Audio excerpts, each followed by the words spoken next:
Saya nggak sabar untuk men-sharingkan topik ini, karena topik ini waktu saya buat slide-nya, saya sendiri pun mendapat sesuatu yang baru.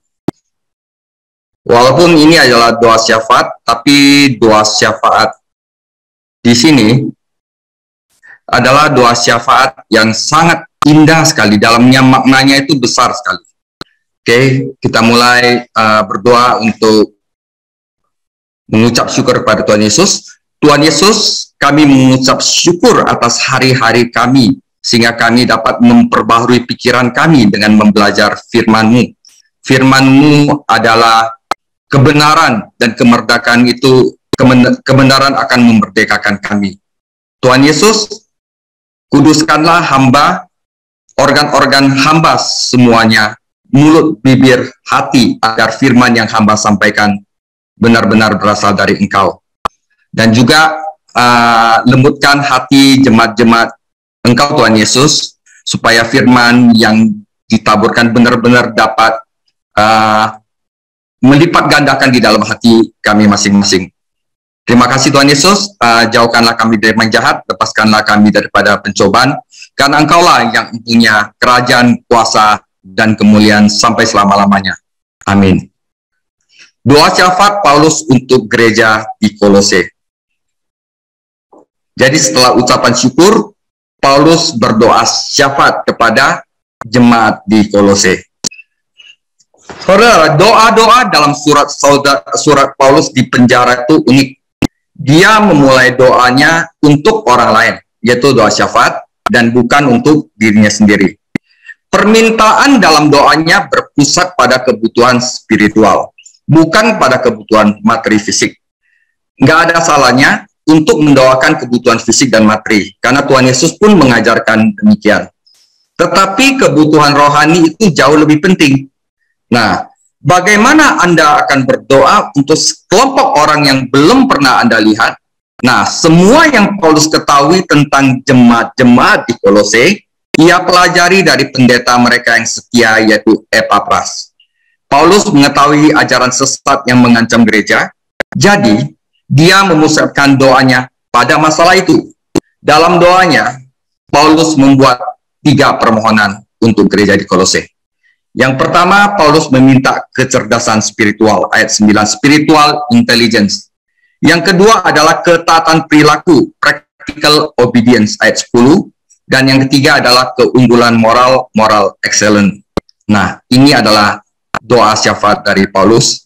Pertama adalah spiritual intelligence, pengetahuan tentang firman Tuhan, practical obedience, ketaatan dalam melakukan firman yang telah diketahui, dan moral excellent, di mana ketaatan itu menjadikan karakter kita berubah menjadi seperti Yesus. Jadi ini 3 hal yang Paulus doakan untuk gereja Kolose. Kita baca firman-Nya. Yang nomor 1 itu adalah spiritual intelligence, yang kedua adalah practical obedience, yang ketiga adalah moral excellence, saudara. Sebab itu, sejak waktu kami mendengarnya, kami tiada berhenti-henti berdoa untuk kamu. Kami meminta, yang pertama, supaya kamu menerima segala hikmat dan pengertian yang benar untuk mengetahui kehendak Tuhan dengan sempurna. Spiritual intelligence. Sehingga hidupmu layak di hadapannya, serta berkenan kepadanya dalam segala hal, dan kamu memberi buah dalam segala pekerjaan baik. Practical obedience, saudara. Dan bertumbuh dalam pengetahuan yang benar tentang Allah. Dan yang ketiga, dikuatkan dengan segala kekuatan oleh kuasa kemuliaannya untuk menanggung segala sesuatu dengan tekun, sabar, dan mengucap syukur dengan sukacita kepada Bapa. Moral excellence, saudara, yang melayakkan kamu untuk mendapat bagian dalam apa yang ditentukan untuk orang-orang kudus di dalam kerajaan terang. Saya mulai yang pertama, spiritual intelligence. Dia berdoa untuk kecerdasan spiritual agar kita memahami firman Tuhan. Praktisnya gitu. Ya saudara, guru-guru palsu berjanji kepada orang-orang Kolose bahwa mereka akan tahu jika mereka menerima doktrin-doktrin baru dari mereka, filsafat timur, saudara. Kata-kata seperti pengetahuan, hikmat, pemahaman rohani adalah bagian dari kosakata agama mereka. Jadi Paulus menggunakan kata-kata ini di dalam doanya. Saudara, setan itu dari dulu itu tukang tipu. Dia suka meminjam kosakata Kristen, tetapi dia tidak menggunakan kamus Kristen, tidak menggunakannya dengan benar. Jauh sebelum guru-guru palsu mengadopsi istilah-istilah ini, kata-kata itu sudah ada di dalam kosakata Kristen. Ungkapan untuk mengetahui menghubungkan doa dengan ucapan syukur yang telah di Paulus tulis dalam Kolose 1 ayat 6 dan mengenal kasih karunia Allah dalam kebenaran. Laporan dari Epafras meyakinkan Paulus bahwa orang-orang percaya ini memang benar-benar mengenal Kristus dan dilahirkan kembali. Tetapi saudara, kita tidak cukup dilahirkan kembali, tetapi ada lebih banyak lagi yang bisa dipelajari dari dia dan tentang dia. Mereka hanya perlu tumbuh dari pengalaman yang sudah mereka miliki. Saudara, kita harus terus tumbuh dalam Yesus Kristus. Ketika seorang dilahirkan dalam keluarga Allah melalui iman kepada Yesus Kristus, dia dilahirkan dengan semua yang dia butuhkan untuk pertumbuhan dan kedewasaan rohani. Ini adalah tema Kolose. Dan kamu sempurna di dalam dia. Jadi tidak ada pengalaman lain yang dibutuhkan selain kelahiran baru. Nggak perlu kita cari dukun atau cari apalagi kuamnya atau apa untuk mengalami pengalaman spiritual. Jangan diperdaya oleh filsafat kosong dan mistisisme. Jangan mencari sesuatu yang baru. Paulus memperingatkan gereja. Yang dia suruh adalah teruslah bertumbuh di dalam apa yang Anda terima di dalam Kristus. Kristus sudah cukup bagi Anda. Setiap orang percaya perlu memiliki pengetahuan tentang kehendak Allah.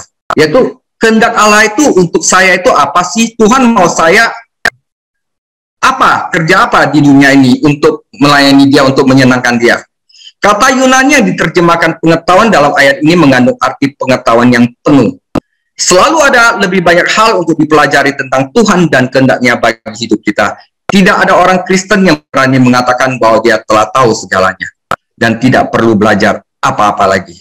Saudara, bahkan kalau kita makin tahu firman Tuhan, kita merasa kita makin gak tahu apa-apa. Nah, kita telah melihat Tuhan yang luar biasa, Maha Kudus, Maha Kuasa, saudara. Nah, Tuhan ingin kita mengetahui kehendak-Nya. Kehendak Tuhan adalah bagian penting dari kehidupan Kristen yang sukses. Tuhan ingin kita mengetahui kehendak-Nya dan memahaminya. Kisah Para Rasul 22 ayat 14, lalu katanya, Allah nenek moyang kita telah menetapkan engkau untuk mengetahui kehendak-Nya, untuk melihat yang benar, dan untuk mendengar suara yang keluar dari mulutnya. Efesus 5 ayat 17, sebab itu janganlah kamu bodoh, tetapi usahakanlah supaya kamu mengerti kehendak Tuhan. Saudara, Tuhan Yesus bukanlah diktator yang jauh, yang mengeluarkan perintah dan tidak pernah menjelaskan. Kita adalah sahabatnya. Seorang sahabat akan memberitahu segala sesuatu kepada sahabatnya. Karena kita adalah sahabatnya, kita dapat mengetahui apa yang dia lakukan dan mengapa dia melakukan. Saat kita mempelajari firman-Nya, berdoa, memuji dia, kita akan menemukan kebenaran dan menarik tentang kehendak Tuhan bagi umatnya. Jadi bagaimana tahu kehendak Tuhan? Dengan belajar firman dan berdoa. Nah, kita telah dipenuhi di dalam Kristus. Jadi Kristus Yesus itu cukup bagi kita. Kita nggak perlu ditambah-tambahin filsafat kosong dari timur lagi, saudara. Kata penuh adalah kata kunci dalam Kolose. Itu juga merupakan kata kunci dalam ajaran guru-guru palsu yang menyerbu gereja Kolose. Kata itu membawa gagasan untuk diperlengkapi sepenuhnya. Itu digunakan untuk menggambarkan sebuah kapal yang siap untuk berlayar. Orang percaya memiliki semua di dalam Kristus yang dia butuhkan untuk perjalanan hidup rohaninya. Kolose 2 ayat 9, sebab dalam dialah berdiam secara jasmania seluruh kepenuhan kealahan. Dan kamu telah dipenuhi di dalam dia, dialah kepala semua pemerintah dan penguasa. Yohanes 1:16, karena dari kepenuhannya kita semua telah menerima kasih karunia demi kasih karunia.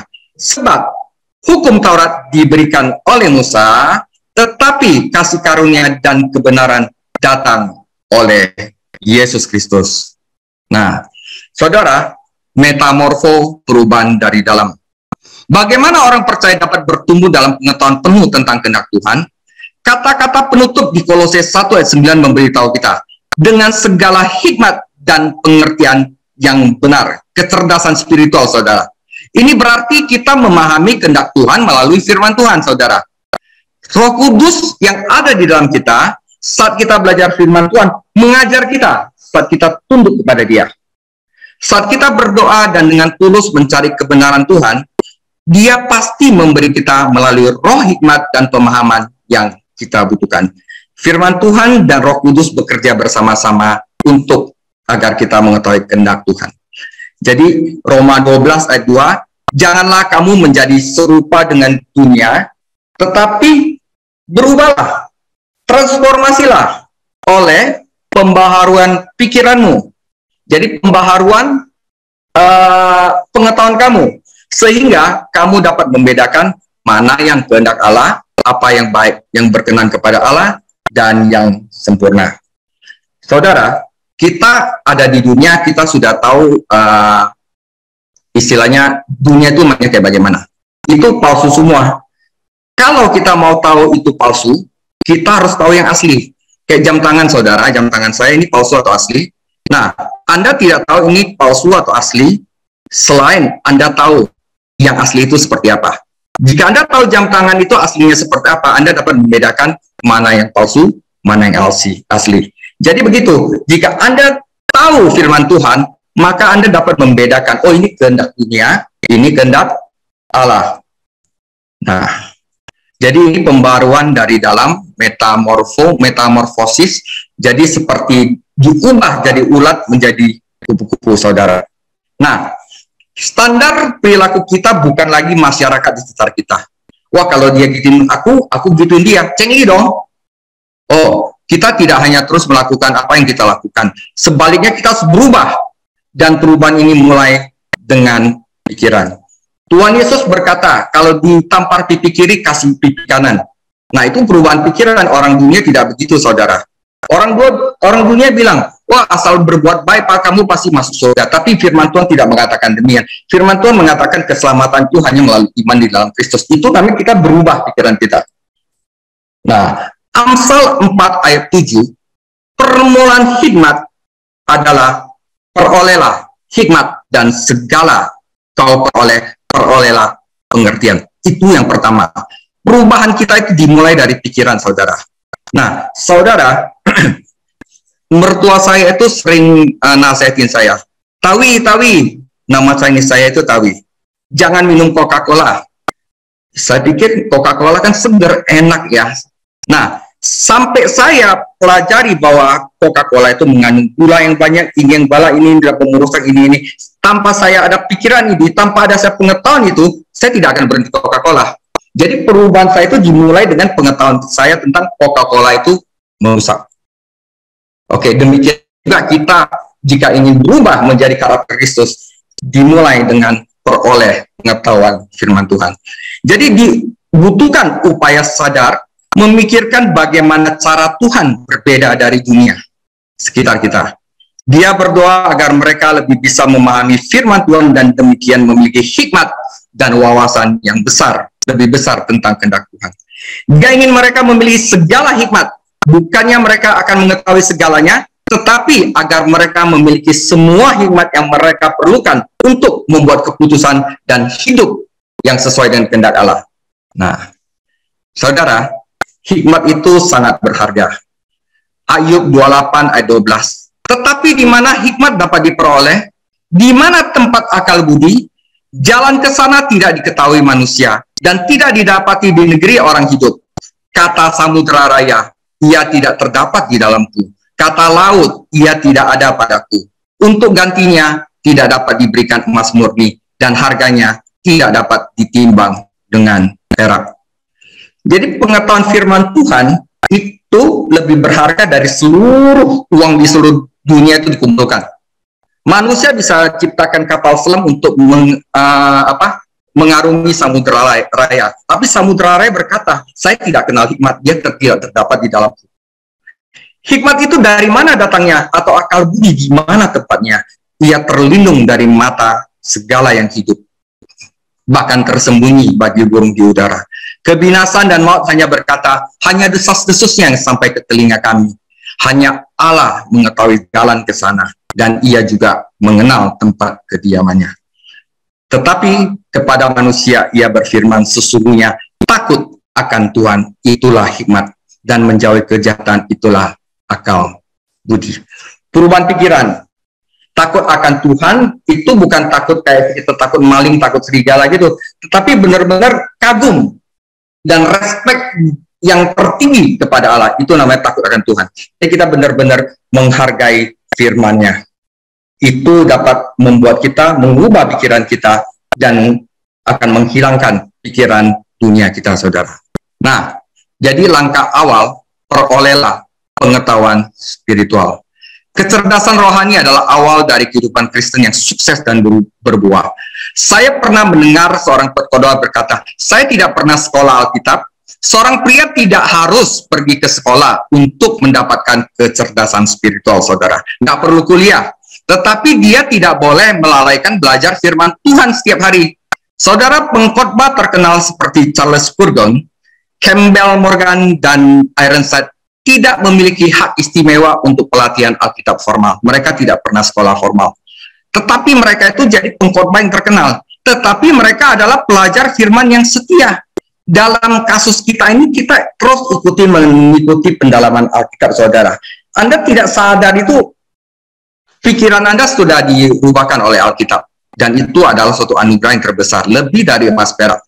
Dan mempelajari kebenaran yang lebih dalam melalui jam belajar meditasi dan doa. Jadi saudara, langkah pertama untuk menuju kepenuhan di dalam Kristus adalah kecerdasan spiritual, yaitu bertumbuh dalam kehendak Tuhan dengan belajar firman Tuhan, saudara. Pertama. Yang kedua, kamu akan memberi buah dalam segala pekerjaan baik dan bertumbuh dalam pengetahuan yang benar tentang Allah. Kalau kita pikirannya telah diubahkan, kita pasti mau melayani Tuhan. Kita pasti akan melakukan pekerjaan untuk Tuhan, yaitu memberi buah dalam segala pekerjaan baik. Practical obedience, saudara. Nah, guru-guru palsu di Kolose menarik orang melalui tawaran mereka akan pengetahuan rohani, tetapi mereka tidak dapat menghubungi pengetahuan ini dengan kehidupan pelayanan dan pekerjaan baik. Dalam kehidupan Kristen, pengetahuan dan ketaatan berjalan bersama. Tidak ada pemisahan antara belajar dan hidup. Hikmat yang Paulus doakan bukan sekedar pengetahuan utama tentang kebenaran rohani yang dalam.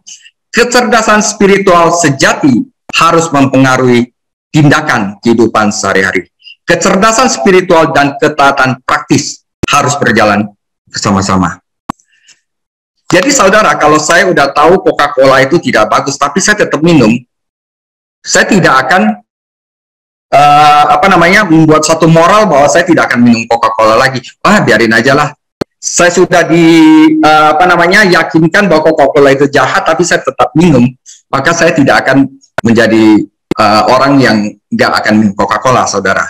Semua kebenaran kitab suci bersifat praktis, bukan teoritis. Jika kita bertumbuh dalam pengetahuan, kita juga harus bertumbuh dalam kasih karunia, praktikal.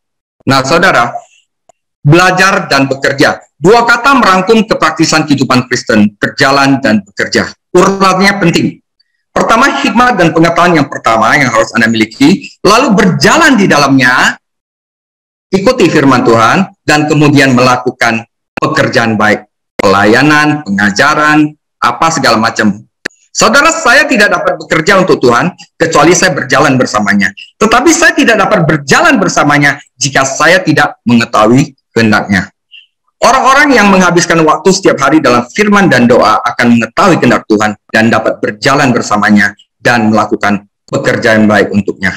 Bagaimanapun tujuan hidup kita bukanlah untuk menyenangkan diri sendiri, tetapi untuk menyenangkan Tuhan Yesus, memuliakan Tuhan Yesus. Kita harus berjalan sesuai dengan panggilan kita, karunia roh kita, dan layak bagi Injil. Yang berarti kita akan berjalan layak di hadapan Allah. Singkatnya, kita harus berjalan untuk menyenangkan Tuhan.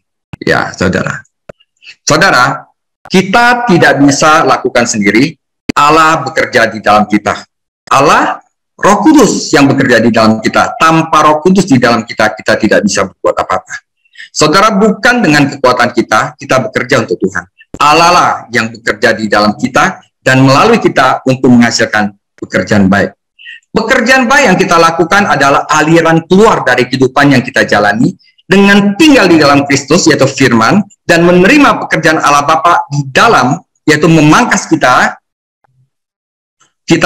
akan menghasilkan buah. Yohanes 15 ayat 1, akulah pokok anggur yang benar dan Bapakulah pengusahanya. Saudara, di seluruh Alkitab, Allah harus menjadikan pekerja sebelum dia dapat melakukan pekerjaan itu. Tuhan menghabiskan 13 tahun untuk mempersiapkan Yusuf untuk pelayanannya di Mesir. Dan 8 tahun, 80 tahun, 40 tahun di istana Mesir, 40 tahun di gurun pasir, mempersiapkan Musa untuk memimpin Israel keluar dari Mesir. Yesus menghabiskan 3 tahun mengajar murid-muridnya bagaimana menghasilkan buah. Dan bahkan Rasul Paulus yang terpelajar membutuhkan kursus pasca sarjana di Arab sebelum dia dapat melayani Tuhan dengan efektif. Jadi Tuhan akan proses orang itu dulu. Tuhan itu akan training orang itu dulu sebelum dia dipersiapkan untuk pelayanan saudara. Nah, berbuah dalam pekerjaan baik.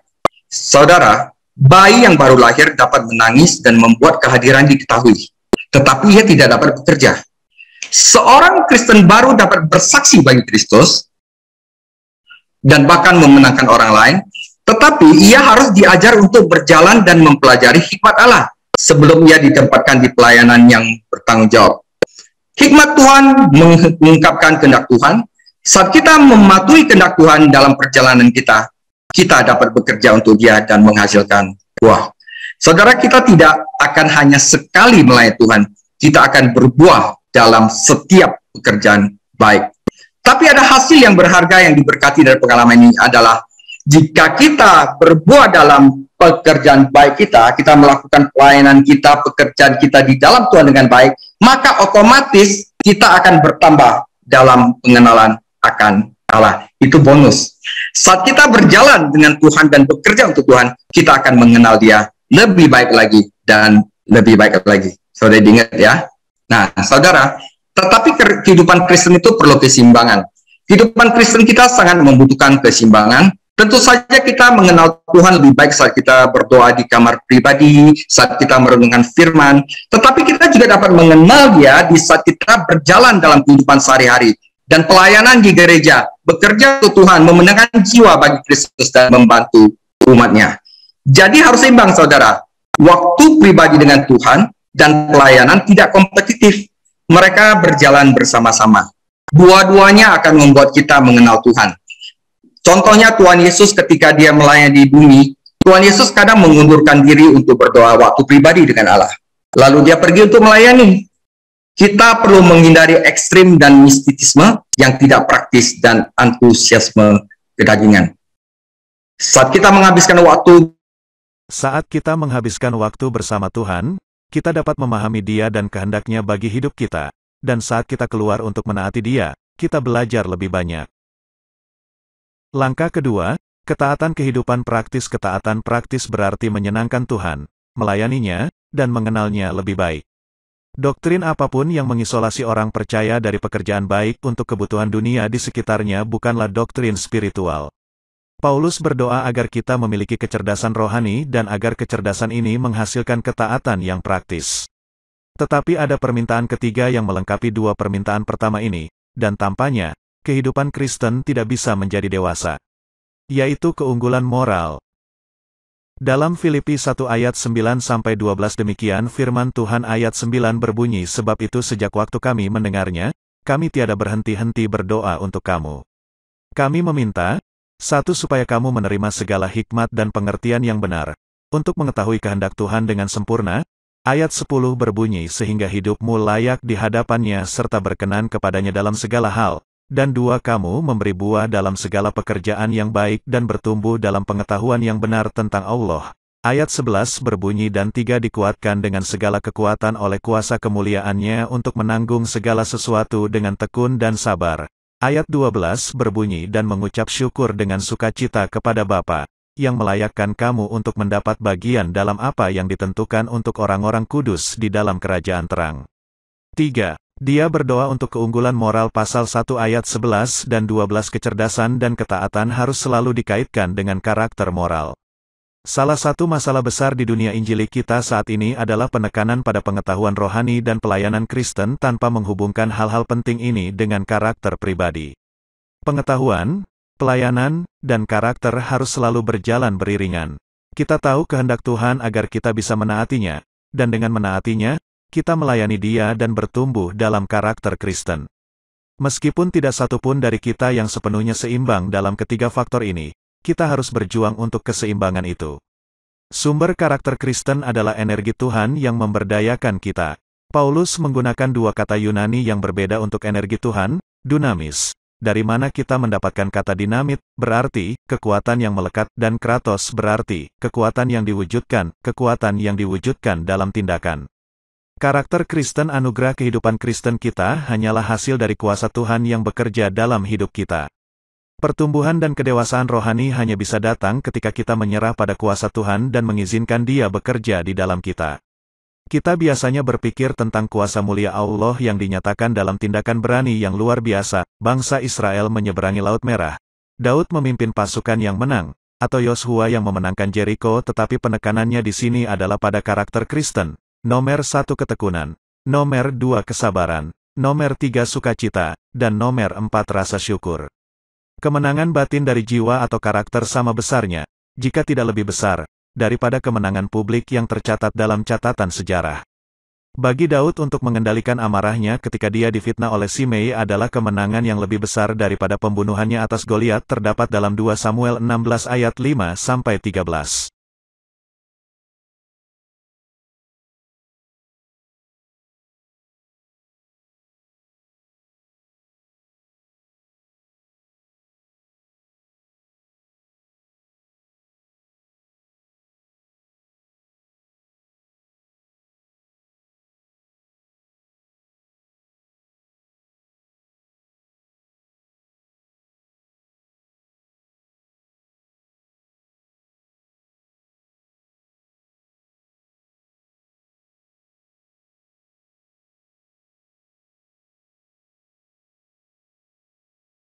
Atau pelatihan yang menjamin kemenangan itu adalah ketekunan. Siput nggak ada talenta, siput nggak bisa lari, tetapi dengan ketekunan siput mencapai bahtera, kata Charles Spurgeon. Istilahnya apa? Pantang mundur, saudara. Istilahnya keadaan apapun kita tetap sabar untuk dan percaya Tuhan Yesus sebenarnya lagi mengerjakan sesuatu yang baik untuk kita. Nah, kesabaran di sini adalah panjang sabar, long suffering. Tuhan itu panjang sabar, maksudnya apa? Dia sabar manusia itu dibimbing agar untuk bertobat, sebelum dia marah dulu gitu. Selain ketekunan, kita membutuhkan kesabaran. Kesabaran di sini sebenarnya artinya penguasaan diri. Kata ini berarti menahan diri dan merupakan kebalikan dari balas dendam. Ketekunan terutama berkaitan dengan keadaan, sedangkan kesabaran berkaitan dengan manusia. Saudara, penguasaan diri adalah salah satu buah roh. Ini adalah salah satu karakter yang harus dimiliki oleh orang percaya. Kita banyak melihat bagaimana orang dapat tekun menanggung keadaan sulit. Wah, ada duit, nggak ada duit, pakai COVID segala macam, dia bisa menanggung keadaan sulit. Tetapi mungkin kehilangan penguasaan diri dengan sahabatnya. Saudara, kita tidak perlu minder dulu, karena Musa pun, saudara, telah bertekun selama pertanian tua dengan Firaun sampai dia bawa orang Israel di padang gurun, tetapi dia sendiri kehilangan kesabaran, penguasaan diri dengan bangsanya sendiri. Dengan apa? Marah. Dan sebagai akibatnya dia kehilangan haknya untuk memasuki tanah perjanjian.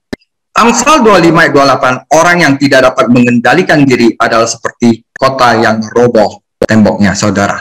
Itu adalah moral excellent yang kedua, kesabaran. Nah, ketekunan dan kesabaran, satu kepada situasi, satu kepada orang lain, berjalan beriringan jika kita bertumbuh secara rohani.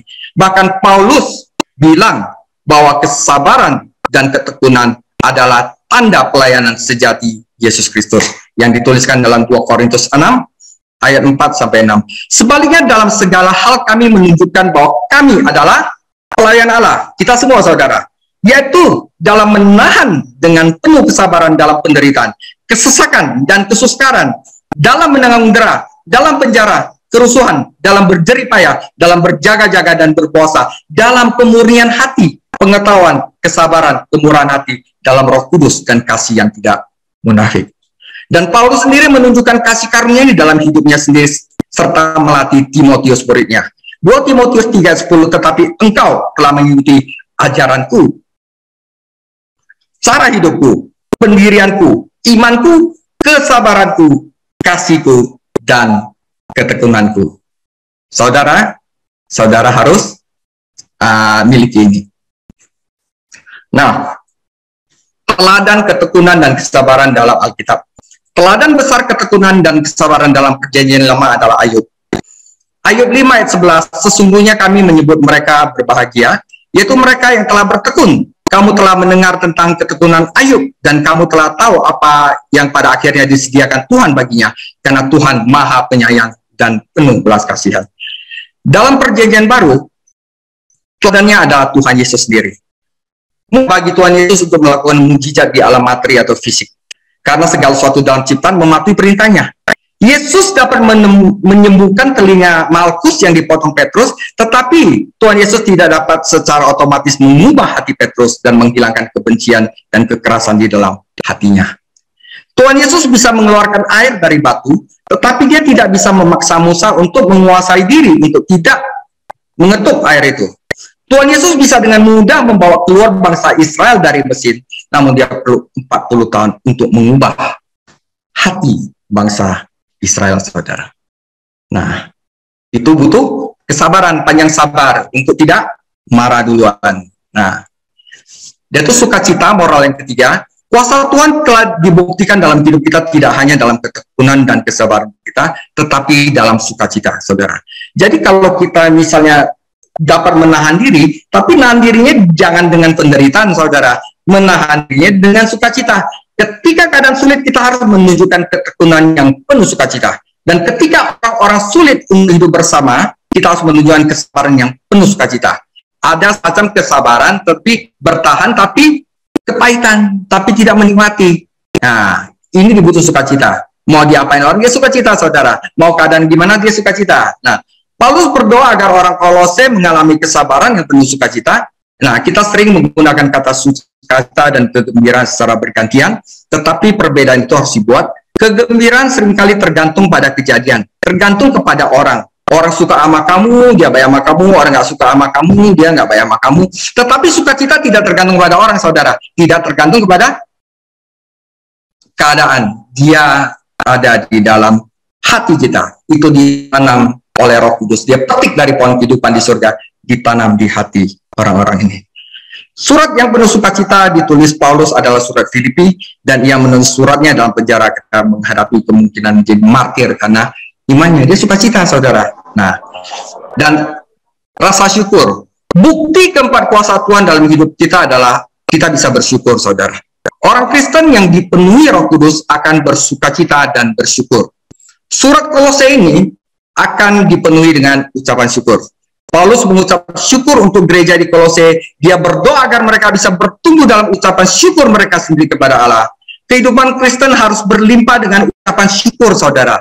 Salah satu bukti pertumbuhan ini dalam pelajaran Alkitab kita adalah kita mampu mengucap syukur kepada Tuhan Yesus. Doa kita harus menyertakan ucapan syukur. Orang Kristen yang dipenuhi roh dan dipenuhi firman akan membuktikan ucapan syukurnya kepada Tuhan. Kita harus mengucap syukur juga karena kita harus ingat bahwa semua pemberian yang datang kepada kita yang baik itu berasal dari Allah, saudara.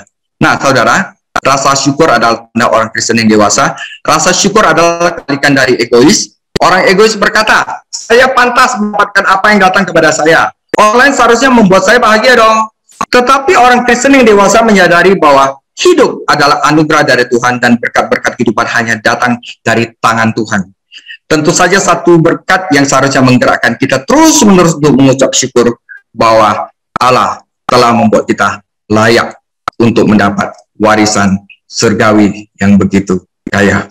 Kolose 1:12 sebagai penutup Kolose, dan mengucap syukur dengan sukacita kepada Bapa yang melayakkan kamu untuk mendapatkan bagian warisan dalam apa yang ditentukan untuk orang-orang kudus di dalam kerajaan terang. Untuk ini aja kita sudah harus berucap syukur. Kata layak itu berarti kita memenuhi syarat. Tuhan telah membuat kita memenuhi syarat untuk masuk surga. Dan sementara kita menunggu Kristus kembali, kita menikmati bagian kita dari warisan rohani yang kita miliki di dalam Dia. Dalam Perjanjian Lama, umat Allah memiliki warisan dunia, itu tanah Kanaan. Sekarang kita juga memiliki warisan rohani di dalam Kristus. Kanaan bukanlah gambaran surga karena tidak ada pertempuran dan kekalahan di surga. Kanaan adalah gambaran dari warisan kita sekarang yang harus kita perangin, yang harus kita rebut. Seperti orang Kanaan juga merebut Amalek, Filistin, segala macam di sampingnya. Ya, kita harus menuntut warisan kita dengan iman saat kita melangkah keluar dari janji-janji Allah. Hari demi hari, kita harus menuntut berkat kita. Dan ini membuat kita semakin bersyukur kepada Tuhan.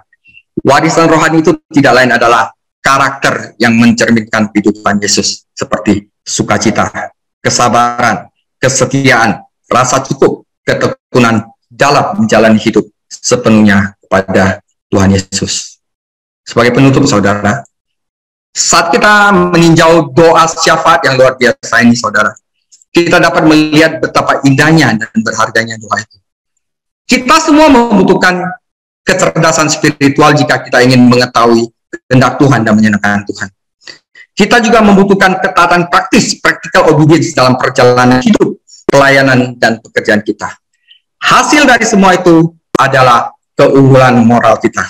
Di dalam batin manusia, ada kekuatan Roh Kudus yang menuntun pada sukacita, saudara, kesabaran, ketekunan, dengan ucapan syukur. Saudara, apakah Anda berdoa syafaat seperti ini akhir-akhir ini? Demikian sharing saya mengenai doa syafaat Paulus. Tuhan Yesus memberkati. Minggu depan kita akan belajar tentang segalanya tentang Tuhan Yesus. Seru sekali, saudara. Keutamaan Tuhan Yesus. Tuhan Yesus memberkati.